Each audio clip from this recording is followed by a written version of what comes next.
सुप्रभात, good morning बेटा, how are you? Okay, आज हम क्या करेंगे बेटा?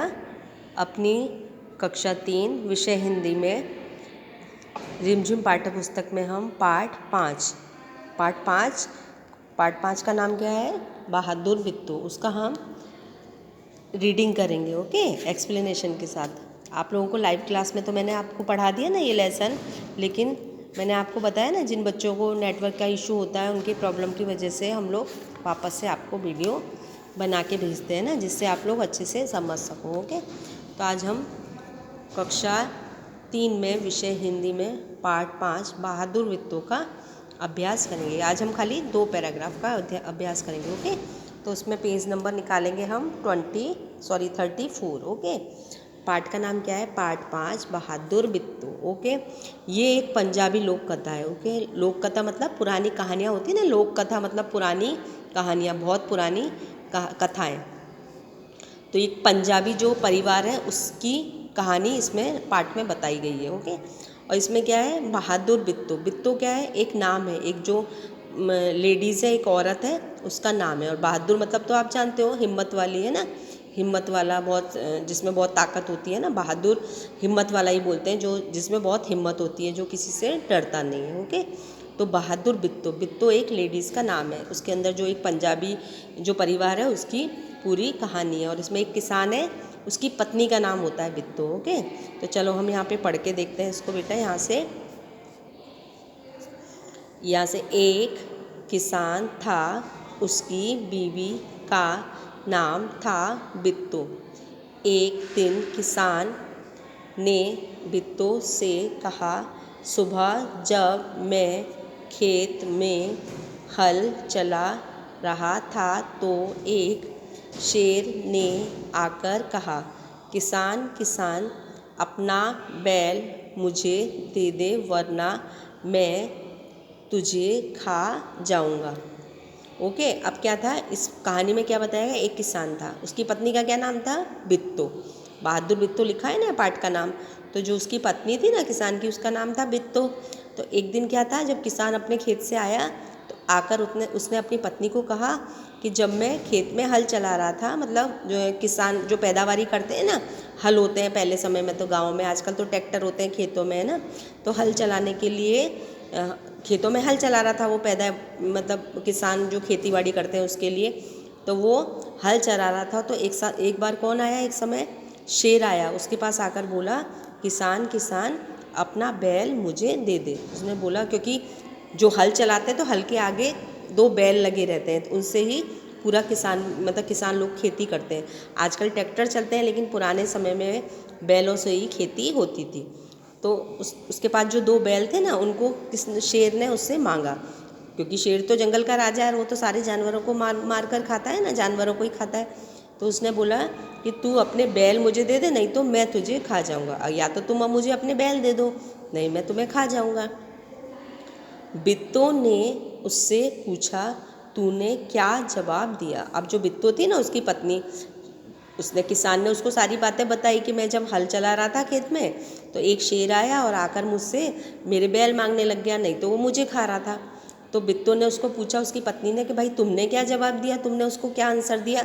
अभी यहाँ दिख रहा है ना आपको, देखो ये बिट्टू कैसे खड़ी है और ये उसका पति है किसान, है ना। तो उसने पूछा कि तूने क्या जवाब दिया। अब बेटा नेक्स्ट पेज देखते हैं, पेज नंबर 35। यहाँ पेज नंबर 35, ओके। और ऊपर से देखते हैं यहाँ से, किसान ने कहा, मैंने कहा तू यहीं रुक, मैं घर जाकर अपनी गाय ले आता हूँ। अगर तू बैल खा लेगा तो हम लोग भूखों मर जाएंगे।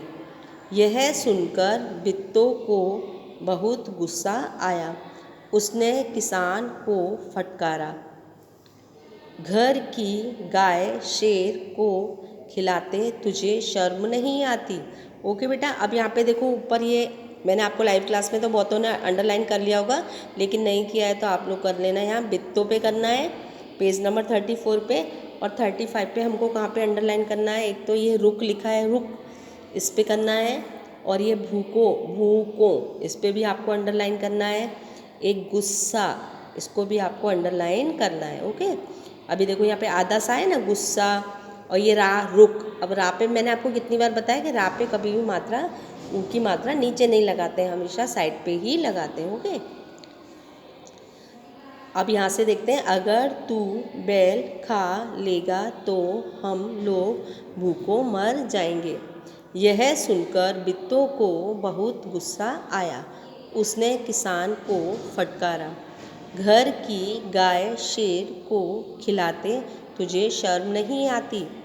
अगर गाय चली गई तो घर में न दूध न लस्सी, बच्चे रोटी किस चीज़ के साथ खाएंगे?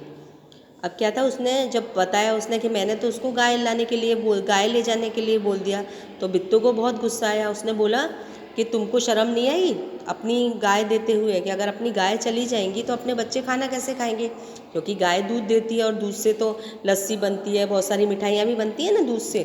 तो इसलिए बच्चे, उसके जो बच्चे थे किसान के, वो दूध और लस्सी, दही, पहले भी गाँव में, आजकल भी लोग बाग दही, दूध, लस्सी बहुत लोग खाते हैं ना इनसे रोटी। तो जो बच्चे थे उसके किस चीज़ से रोटी खाते थे? दूध, दही, लस्सी आदि से। तो उसकी पत्नी बोली कि अगर अपनी गाय तुम दे दोगे उसको तो अपने बच्चे रोटी किस चीज़ से खाएंगे? बिट्टू को एक तरकीब सूझी। अब बेटा ये तरकीब लिखा है ना, इसको भी आप लोग अंडरलाइन कर लेना। ओके, बिट्टू को एक तरकीब, तरकीब मतलब उपाय। ओके, और शर्म मतलब लज्जा, गुस्सा तो जानते हो, गुस्सा मतलब क्रोध, मतलब बहुत ज़्यादा गुस्सा आ जाना। ओके, बिट्टू को एक तरकीब सूझी, मतलब उसको एक उपाय आया दिमाग में, वो तो बहुत बहादुर थी है ना, तो उसको एक उपाय सूझा। उसने कहा, तुम फौरन खेत में जाकर शेर से कहो कि मेरी बिट्टू तुम्हारे खाने के लिए एक घोड़ा लेकर आ रही है। अब उसने बोला कि अपने बच्चे किससे खाएंगे खाना, तुम गाय दे दोगे तो, है ना। तो वो बोली कि तुम ऐसा करो, तुम जाओ और जाकर उसको बोलो शेर को कि मेरी जो पत्नी है ना, वो तुम्हारे लिए क्या लेकर आ रही है? एक हट्टा कट्टा घोड़ा लेकर आ रही है। उसको एक उपाय सोचा, उसने दिमाग में सोचा कि कुछ तो तरकीब, कुछ तो करना पड़ेगा, ऐसे तो गाय चली जाएगी तो खाना कैसे खाएंगे बच्चे, है ना। तो उसने बोला कि चलो तुम जाओ और जाकर ऐसा बोलो शेर को कि मेरी जो पत्नी है बिट्टू, वो तुम्हारे लिए एक घोड़ा लेकर आ रही है। ओके, अब नेक्स्ट है, यहाँ से देखते हैं, किसान डरता डरता शेर के पास गया। उसने कहा, शेर राजा, हमारी गाय तो बड़ी मरियल है। अब बेटा ये लिखा है ना, डरता डरता, डरता डरता, इसको अंडरलाइन कर लो। डरता डरता लिखा है ना, इसको अंडरलाइन कर लो। और एक ये मरियल लिखा है, मरियल, मरियल को भी अंडरलाइन कर लो। ओके, किसान डरता डरता शेर के पास गया। उसने कहा, शेर राजा, हमारी गाय तो बड़ी मरियल है, उससे तुम्हारा क्या बनेगा? मेरी बीवी अभी तुम्हारे लिए एक मोटा ताज़ा घोड़ा लेकर आ रही है। ओके, अब देखो उसने किसान को बोला, अपने पति को, कि तुम जाओ और उसको जाकर ऐसे बोलो कि मेरी पत्नी तुम्हारे लिए एक घोड़ा लेकर आ रही है। अब बेचारा जो किसान था वो तो डर रहा था शेर से, तो वो डरता डरता किसान शेर के पास गया। ओके, और शेर के पास जाकर उसने कहा कि शेर राजा, भाई वो तो जंगल का राजा होता है शेर, तो बोला कि शेर राजा, हमारी जो गाय है वो तो बहुत मरियल सी है। मरियल मतलब दुबली पतली सी, इसको भी अंडरलाइन कर लेना बेटा, है ना। तो जो हमारी गाय है वो तो बहुत बड़ी मरियल सी गाय है, मतलब बहुत दुबली पतली है, उससे तो तुम्हारा कुछ भी नहीं होगा। क्योंकि शेर को तो बहुत सारा खाने के लिए, बहुत बड़े बड़े जानवरों को वो खा जाता है, तो उसको तो बहुत सारा मांस चाहिए खाने के लिए। ओके, तो वो बोल रहा था, भाई मेरी गाय तो बहुत मरियल सी है, उससे तो तुम्हारा कुछ भी नहीं बनेगा, मतलब तुम्हारा पेट भी नहीं भरेगा। तो मेरी बीवी जो है, मेरी पत्नी, क्या तुम्हारे लिए क्या लेकर आ रही है? एक मोटा ताज़ा, मतलब हट्टा कट्टा मोटा ताज़ा घोड़ा लेकर आ रही है। अब उसने उसको, किसान ने डरते डरते शेर को बोल दिया कि भाई तुम, मेरी जो गाय है वो तो बहुत ज़रा मरियल सी है, पतली दुबली सी है, उसको तुम खाओगे तो तुम्हारा कुछ भी नहीं होगा, उससे तुम्हारा पेट भी नहीं भरेगा। तो इसलिए जो मेरी पत्नी है वो तुम्हारे लिए क्या लेकर आ रही है?